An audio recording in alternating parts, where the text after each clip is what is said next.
Okay, so let us pay close attention. Njagala to paying attention. Bachita paying attention? I don't know, but let's pay close attention. Kubanga eno topic jengenda okusomesako, it is very crucial. Ya mugaso nnyo eri gwe ayagala okubeera successful poultry farmer. So it is very important and crucial. So mweno topic tugenda kusoma ku kituyita feeding. Feeding kyeki? Feeding kitegeeza endiisa. Tuliisa tutya enkoko zaffe oba ebinyonyi byaffe bino ate okutuwa production gye twetaaga. Kyenjagala ojjukire nti feeding is very important olw'ensonga determining production gy'ogenda okufuna ku faamu yo. Yes, abamu ebiseera ebisinga temufuna production gye musuubira ng'otaddemu kingi nnyo naye n'ofuna kitono olw'ensonga feeding temugi you don't know, temumanyi how to feed your birds. Muzina zifeedinga mutya. So eno topic eri important eri gwe wenna ayagala okubeera successful. Tugambye nti feeding determines our production. It is very important kubanga determining production gye tugenda okufuna ku faamu yaffe. Now feeding eno njagala tugitunuulire mu categories za mirundi nangenda kwa key points 4 oba 5, 4 to 5 ezigenda okuyamba okufeedinga enkoko zo obulungi ne zikuwa production gye weetaaga. Kubanga enkoko zino zibiikira mu kye tuyita percentage, olina convertinga production yazo n'ogizza mu percentage. For example, oyinza okuba olina enkoko zo 500.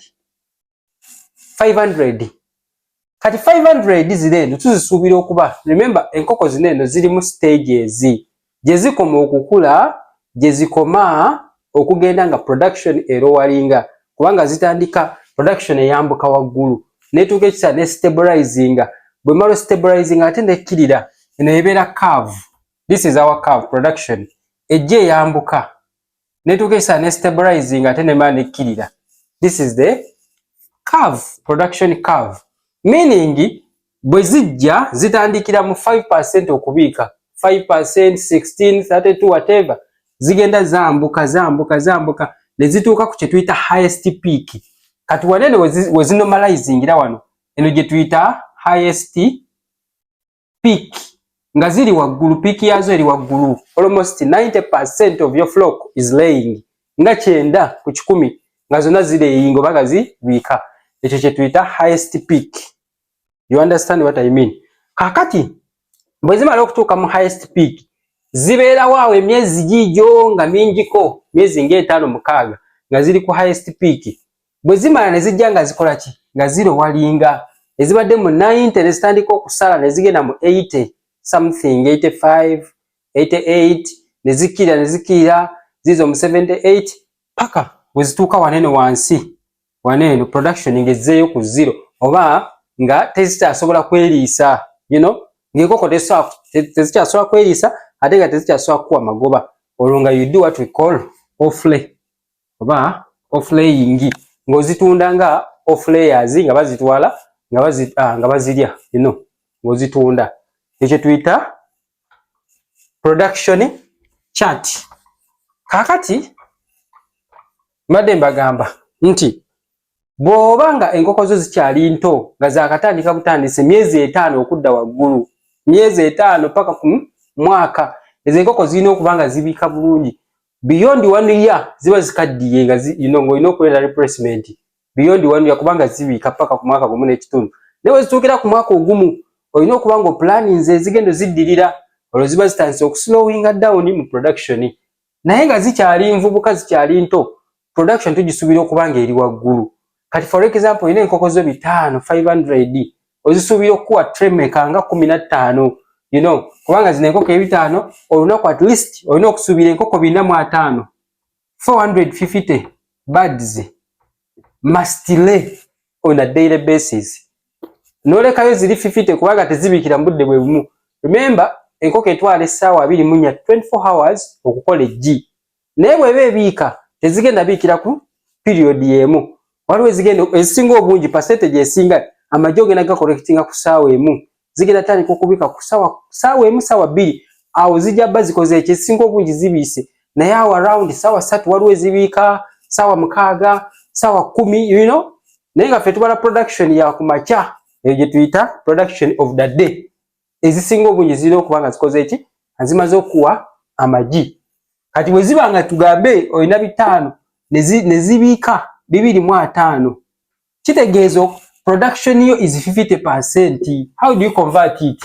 Okwata zino 25 amagi g'ofunye olunaku, divide by 500 the total number of birds that you have, then you multiply by 100%. Remember we are converting to a percentage.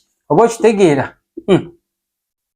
So noba nga olina 50%, kati 50% production ebeera very low, ebeera ntono nnyo, it cannot even feed it. Tesobola kubanga 70% to 80% of your profits or of your income will go on feeding these birds. Okitegeera? Bitundu 7 ku buli 100 zigenda mu kuliisa. Kati enkoko okutuuka okuwa amagoba erina okuba nga ebiise 8 and above, 80 something plus, awo soofunako amagoba. So feeding is very important. Kakati ekireetera enkoko zaffe obutabiika, ezimu ku factors ezireetera enkoko zino obutabiika is what we call poor feeds. Poor factors are so many. Poor feeds, factors nyingi ezireetera enkoko obutabiika, naye nze njagadde kunogolerayo the major, esinga obukulu is feeding. Poor feeds zino nkulu nnyo. N'endala genetics oba breeds, oyinza obba nga breed gy'olina already yo nga yo nfu, tekuwa production gye weetaaga nga yo nfu, nga ne bw'ogiriisa ebintu ebirungi, ne bw'ogiwa balanced diet, era still tejja kuwa kye weetaaga. Kaakati nze njagala kukulaga feeding. Now kankomaawo introduction eyo emala, kati katugende mu topic yaffe. Feeding eno kye tulina okusooka okutegeera nti enkoko kuwa production ennungi ejja kwetaaga what we call balanced diet. Balanced diet. Nga gwe omuntu weetaaga balanced diet. Balanced diet kye ki? Balanced diet ye meal erimu all food values in their right amount or right ingredients.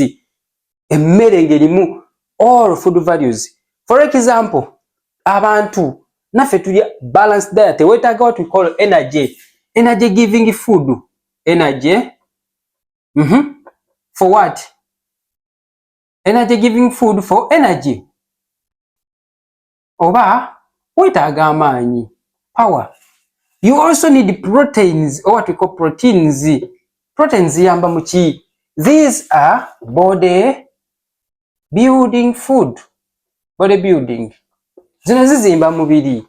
You understand? Zizimba mubiri. Kati abalunda broilers, aho olina okumanya protein mukulu nnyo bw'oba oyagala enkoko zo zikule mangu, kubanga ze zizimba. Kati abasinga obungi kye mukola, enkoko muzipiika kasooli mungi oba muzipiika bulandi mungi ne mutateekamu broken. You know, enkoko neebanga eridde ebintu, eridde quantity but not quality. So olina okuba nga weetaaga quality. That's why broiler kizite tuziwa bulandi. Abamu baziwa naye oba okoze ekikyamu, bw'oba oyagala enkoko yeekule mangu bagiwa broken. Okitegeera formulation gy'okola ebeera ya broken ne concentrates n'omunnyo. Eyo broiler kubanga egenda kwanguwa okuvaawo mwezi gumu ku nnaku 42 eba evuddewo. Kati olina ogipiika ka protein akawerako. Neebanga ezimba mangu omubiri n'ekuwa kilo z'oyagala amangu. Tujja kwetaaga minerals in our feeds. Mu mmere yaffe gye tuwa enkoko yaffe tujja kwetaaga minerals. Minerals zino mulimu calcium. Calcium eyamba ki? Calcium eyamba mu strong bones, amagumba, strong bones. Enkoko ezammwe ezimu zaalemala kubanga mu mmere temuli calcium. Yes, so yetaaga calcium okuzimba amagumba agazitowa oba agali strong so okuyimirira bulungi nnyo natalina buzibu. So tujja kwetaaga minerals endala nga phosphorus, zinc, whatever which will help in metabolism or chibaita food metabolism in what we call digestion. Ebisijja kugendayo nnyo mu biology nkimanyi temubyagala sijja kugendayo nnyo. So digestion mukimanyi, digestion ye process eyo ng'olidde emmere gyeyitamu ne bagikola ki, ne bagiprocessinga ne bagikubakuba okugyamu ingredients ezo ezibeera zijjidde mu mmere olw'omugaso gw'omubiri, eyo gye tuyita digestion. So minerals, proteins, energy. Endala tujja kwetaaga vitamins oba vitamins ekyo bayita balanced diet. Kyovula nti oli emmere, for example olidde akawunga posho beans, oli akawunga n'ebijanjaalo, bw'omala oli akawunga n'ebijanjaalo n'onywerako akatunda noba nga ofunye vitamins kubanga fruits zirimu vitamin C whatever, akawunga is energy, that is carbohydrates, energy. Zino ze tuyita carbohydrates. You understand what I mean? So noba nga olidde akawunga, that is posho carbohydrates which gives you energy. Noli ebijanjaalo bituwaki, bituwa proteins neno ezigenda mu mubiri bazikuba, amalo zikuba neziforminga neziforminga end products of whatever amino acids whatever ebyo minerals, calcium biki byonna ebyo, vitamins, zineno vitamins tuziziwa mu mazzi oba ne mu concentrates kubanga ne concentrates zineno zibeeramu vitamins. Kyovula nino concentrates nungi why because zikuwa kibayita complete feed. Then wantujja kwetaagawo ne fats. So the end products of fats is what we call fatty acids. Bino bya biology sijja bibawa nnyo temufaayo, sigenda bigenda mu buziba. Fatty acids. So eno kye tuyita complete feed, eno nga bw'ogiraba. Kati gwe oba oliisa emmereyo nga teriimu bino byonna in their rightful amount, mukwano oliisa, you are just wasting energy, you are just wasting your time. Oba obukoko bwamubeera ku faamu ne bukonziba, kakoko ne kalwawo okubiika, koko negenda myezi 7 nga tennakuwadde n'ejja erisooka, kubanga by'oliisa nawe kennyini tobikola ki, tobimanyi. Bino by'ebintu ingredients entuufu ezirina obbeera mu mmere gy'owa enkoko yo. Olwo enkoko n'ekuwa production ennungi. That is, ebyo mbimaze. Kati tugenda kugenda ku kirala. Tugenda funawo wandiika, omanyimu abamu temwagala wandiika bintu bino naye bijja kuyamba. Essaawa zino oyinza obbanga n'obulunzi si byoliko naye nga video olaba bulabi ga kandabe omanyi mubeereyo, you are just wasting time and passing time. Nogamba kampitireko ku YouTube kyono gaaya, mmale galabalabako nga tolina na birowoozo ebyo. Naye munnaaye nze nkubulya, it is not a coincidence, tekigudde buguggu okubiraba, no. Era ojja kulaba nga passion ye egenda eyo. Tebiri coincidence nti bikuguddeko bugwi. Era ojja tukesa ng'obyetaaga naye nga wabizaala wanga ng'oba olowooza destiny tejja kutwalayo. Munaye destiny ndala nnyo, naffe twali tetumanyi kitujja byagala, naye with time twali tulaba birala nnyo, naye with time passion ejja mu kintu bulijjo kyotalowooza nti osobola n'okukifunako passion. Akati tumaze okulaba ingredients zetwetaaga in our feeds. Kakati era mu feeding bya bino ebintu byolina okuconsideringa. Consider these 5 tips. Mu feeding tuconsideringe tips zino 5. Number 1, bwe tuba tuliisa enkoko zaffe tuconsideringa nnyo kye bayita stages of growth.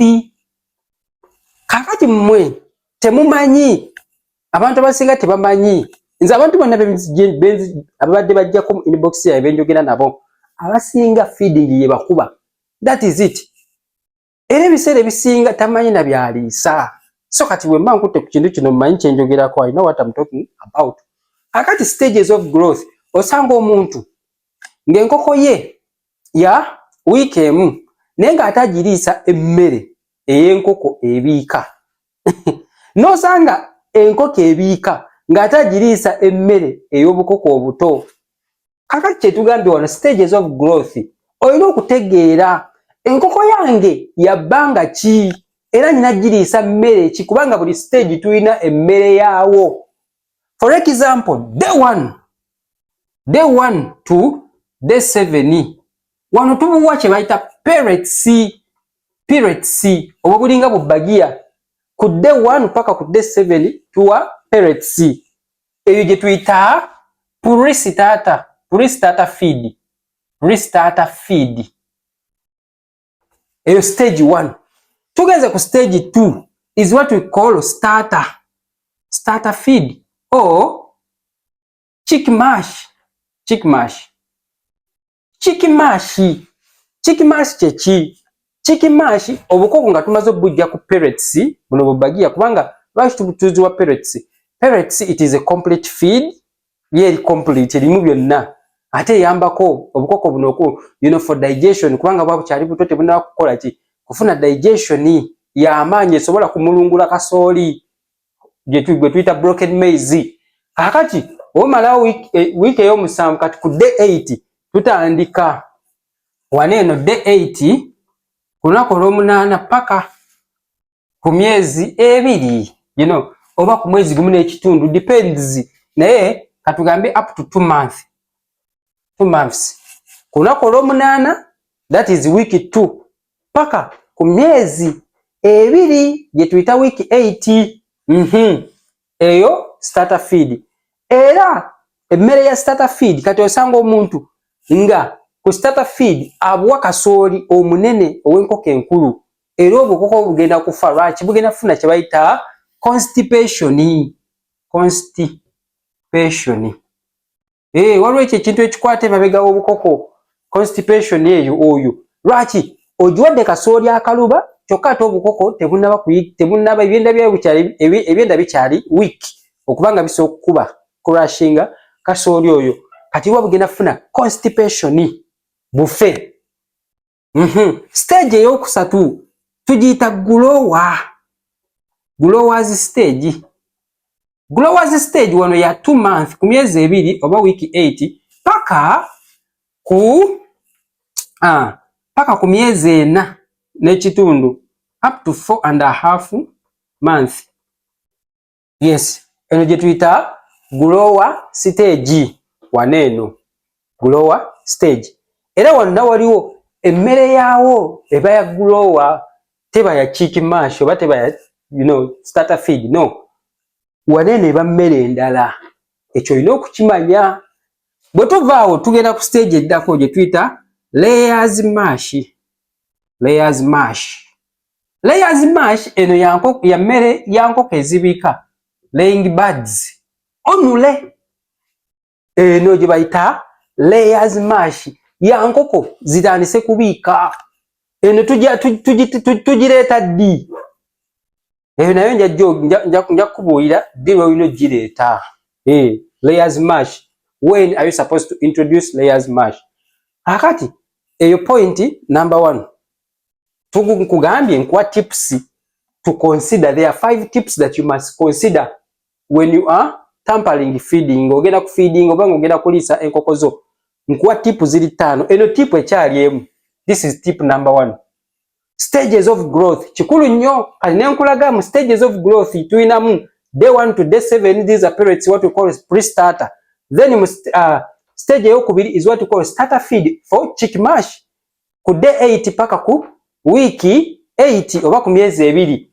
Nenkugamba nti singa kasooli omuwa ow'enkoko zo kasooli nga munene nga wankoko nkulu eziri ku grow oba eziri ku layer, kitegeeza ki? Obukoko bugenda kufuna constipation bufe. Stage ey'okusatu is what we call grower stage ya myezi 2 paka ku myezi 4 n'ekitundu. Wano tutandikira okulaba ku ggi lyaffe erisooka. Then bwe tumala okulaba eggi erisooka, enkoko zo tuzirinda ne zimala oweza 5%. Gwe kasooli banga 5% of your flock is laying. Awo ng'okola ki? Awo ng'ointroducinga layers mash. Naye layers mash eno abantu abasinga ensobi bakola bweti. Bw'oba introducinga layer mash, abantu abasinga bakola bwe bati. stages nsagala ngisimule stages of growth ye tip number 1. Kakati abantu basinga bwe batuuka ku layers mash kiki bakola bwe kiti then yekasala bejje lisooka ngadduka ng'agenda ku feed store enkoko zange zitanse okubiika njagala mmere ya nkoko zibiika layers mash. That is a brave mistake. Era ojja kulaba ng'enkoko zo zisaze then zisirikirawo okubiika. Lwaki? Kubanga ozireetedde emmere gye zitamanyidde. Eno emmere bagiintroducinga mpola. For example, kasa zituuka ku 5% zonna production ng'eri ku 5%. Ky'olina okukola making sure obala feeders zoyina. Bwe mba nina feeders mmeka? Nina feeders 10. 1, 2, 3, 4, 5. Then ne wano 1, 2, 3, 4, 5. Okitegeera? Zezino feeders zange ze nina 1, 2, 3, 4, 5. 1, 2, 3, 4, 5. Ziri feeders 10. Kati ki kyenkola? Eno line ogiraba? Eno line wano ndekawo grower.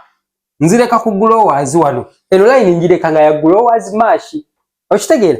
Then eno waneeno nezijanga nkola ki? Wano nga nteekamu layers mash. Kitegeeza ki? Enkoko eno bw'erya ku grower n'erya ne ku layer ne layers mash tejja kutegeera system yayo tejja kola ki? Tejja kukyuka. Zide enkoko za ntondo naddala ez'amagi. Za ntondo nnyo ziri so sensitive ku feeds. Wekasita okyusaamu katono bwoti ebadde kwa production ennungi ng'esala. Kati ky'olina okukola ki? Olina kukola bwoti growers mash oziwa esooka oziwa 70%. Waneeno n'oteekawo 70% growers mash. Mu zino feeders zo 70%. Ate layers mash 30%. Mweno line ey'okubiri eno ya layers mash. Mweno line ey'okubiri n'oteekamu 30% emmere. Kitegeeza ki? Enkoko bw'enaalya waneeno ejja kujjere ne wano. That is kijja kwekola bwekozi. Enkoko kizibu nnyo okulya wano n'etalya ne wano. Bwezityo bwe ziri. That is the logic behind. Oyinza n'okikola ng'eno zino feeders za yellow zino za red. Okitegeera? Erya wano n'erya ne wano. Erya wano n'erya ne wano. Ejja genda erya buli wamu. Okitegeera emmere yeetabule. Kati that is day 1. Luno olunaku lumu day 1. Kati tugende ku day 2. Day 2 grower nteekamu 50%. Layers mash nawo nenteekawo 50%. Wano 50% ne wano 50%. Era ne zirya in opposite direction. Erya ne wano n'erya ne wali n'erya ne wano wali. Day 3 growers ngenda mukendeeza nga njagala layer agende ng'alinnya. Growers wano nteekawo 30% mweno line eya growers.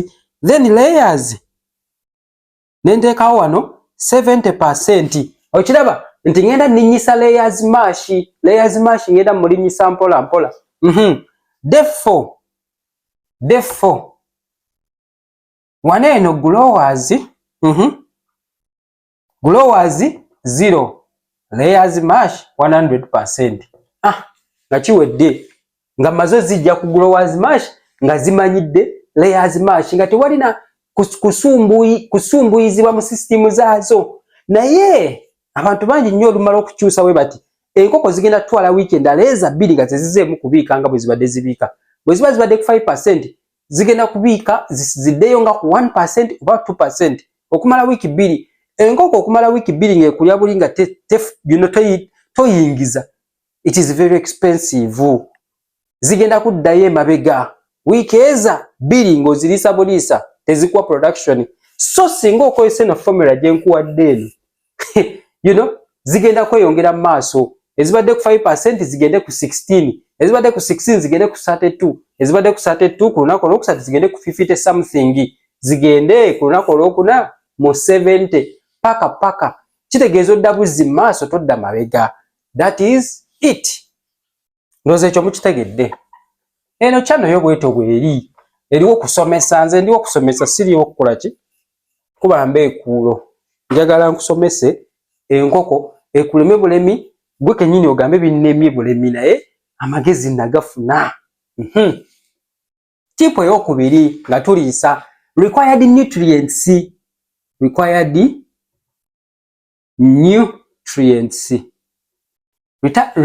nutrients on each stage.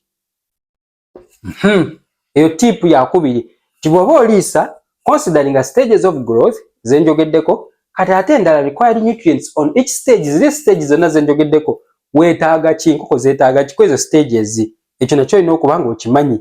Kaakati emmere yaffe tuba tutabula emmere. Ekizibu mu mmere eno ey'enkoko ekizibu ddala era nga kyekisumbuwa abantu is what we call protein.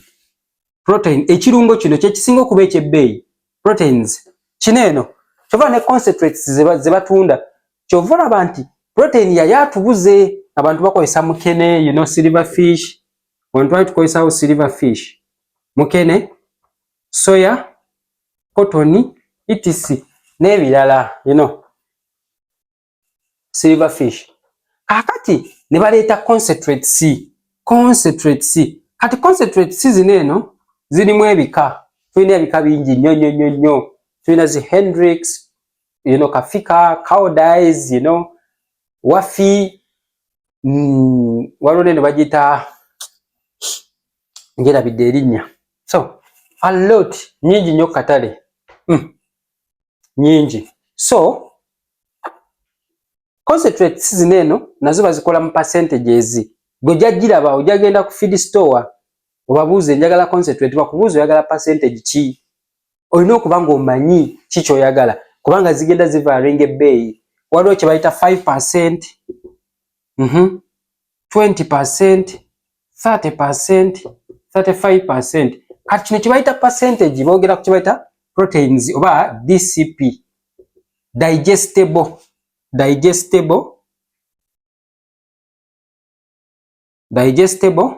crude protein.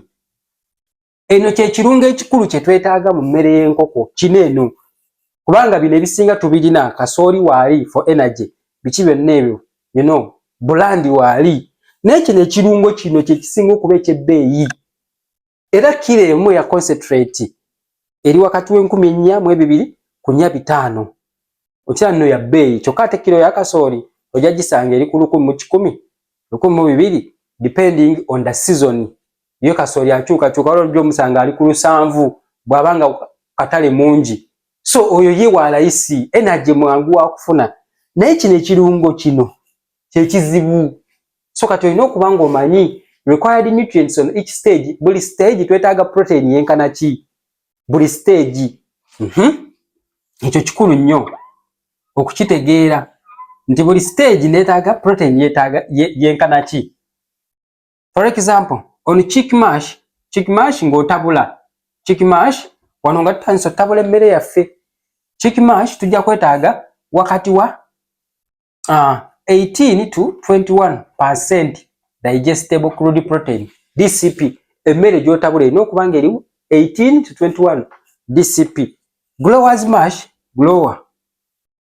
eno erina okuba nga eri wakati wa 16 to 18% DCP. Ate layers mash also erina okuba nga eri wakati wa 16 to 18% digestible crude protein. Yes, so wano aba mungi kubanga enkoko zaffe ziba zikyali nto twagala zisituke mangu zisituke zifune omubiri. Kyova nti wano aba mungi protein nga mungi. Kyova nti wano ku chick mash ojja sanga formula ng'oteekamu just broken maize n'oteekamu ne concentrates. Wano concentrate gye tukozesa tukutera kozesa 20% broiler concentrate. Eya broiler esitula broiler amangu. Ne woba olunda za amagi waneeno ku chick mash olina kukozesa broiler concentrate. Oba ontegeera. Ne wano mu grower era nawo tukozesaawo nnyo broiler concentrate kuba twagala enkoko esituke nga ya musitukwa bulungi nnyo. Kati bwe tugenda kutandika okubika ate toleeta broiler concentrate oleeta layers concentrate. Ekyo tukitegedde. Tip number 3. Feeding consumption per bird. Feeding consumption per bird per day. Ekyo olina okuba nga okimanyi. On each stage olina okumanya kyenkoko buli lunaku endya kyenkana grams meka. Kati buli nkoko bw'ogenda n'ogula enkoko bagenda kuwa akapapula nga kuliko chart eraga nti from day 1 to week 7 zijja kulya grams bwe ziti. Week 2 yonna ennaku 7 zigenda kulya bwe ziti. Bwe goberera ebyo byonna babeera bakutereddeko nga bakuteredde kapapula. Please follow that. Tosussaamu ate tokendeeza ate toziwa kingi. Kati mwe abalimi abasinga temumanyi oziwa buwi. Waliwo gwe nasanga. Musesa. Okimanyi nga banne nga aliisa obukoko ng'abuwa emmere nnyingi. Kitegeeza amagoba ago gonna swish bagalidde. Olina okubalirira kyova nti ebitabo byetaagisa record keeping. Bw'oba nga tolina bitabo ate nga togoberera procedures to do it the right way. Mukwano oba omala bya mu bulago ebiseera. So, feeding consumption per day per bird is very important.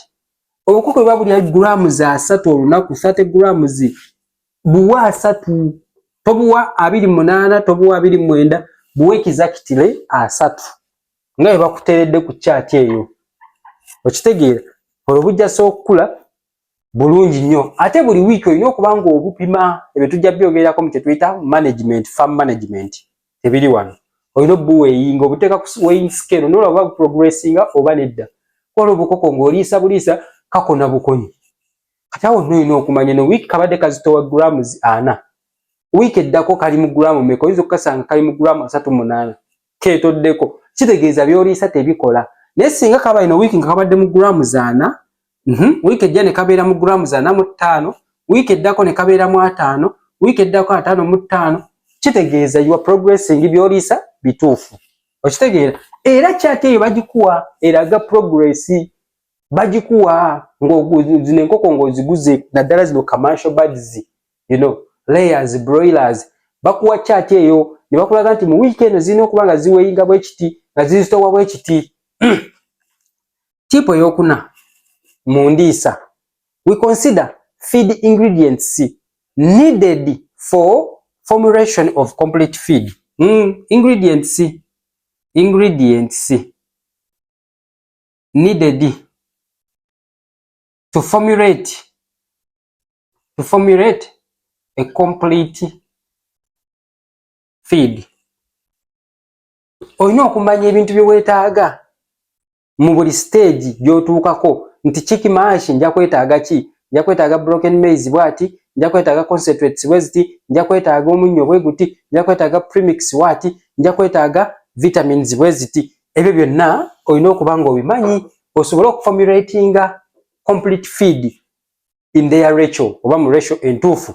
So ebyo byonna olina okubimanya. Yes, nja kubalaga, nja bibalaga. So tip number 5 is what we call time of feeding. Time of feeding. Bino ebintu bikulu nnyo nze mbabuulira. Bino ebintu you have to pay for them. Kibayita emisomo gy'enkoko ne bategeka omusomo okuyingira $5,000. Oza babasomesa ki? Bino byendi mukuwa.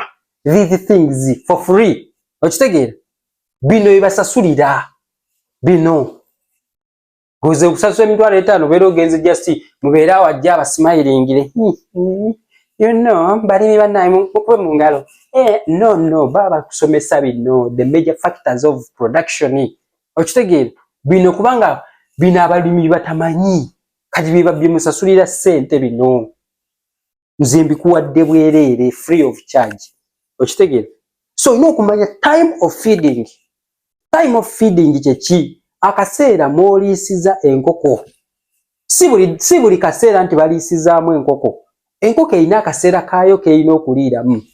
It is very important okutegeera akaseera mw'erina okuliira nti enkoko nina giriisa sawa bweziti nenziramu nenjiriisa sawa bweziti kati mmwe abalimi abasinga kye bakola bye kasitaalaba buli dakika bayagala enkoko agiriise buli dakiika ye kasitaalaba feeders nga zikaze ng'agenda ng'ayongeramu no olina okumanya bw'onaakola bw'otyo ye enkoko emmere yonna gy'onaagiwa ejja ggiri eringa mbizzi okitegeera wakiri ejja gyonoona naye olina ogipimira kyova abalunzi b'embizzi balunze embizzi ne batazifunamu lwaki ye alowooza embizzi erina kulya kontinuwasi lunaku lulamba bw'oyagala ekikola yo terina buzibu olubuto lwayo we luli eryawe efulumya ye ejja kulya naye olina ogipimira akamere nomanya nti olunaku ngenda giwa kireeza embizzi kilo 2 for a day munaye ate nebeerawo ate negejja oli nawola ng'agiriisa kilo 10 meka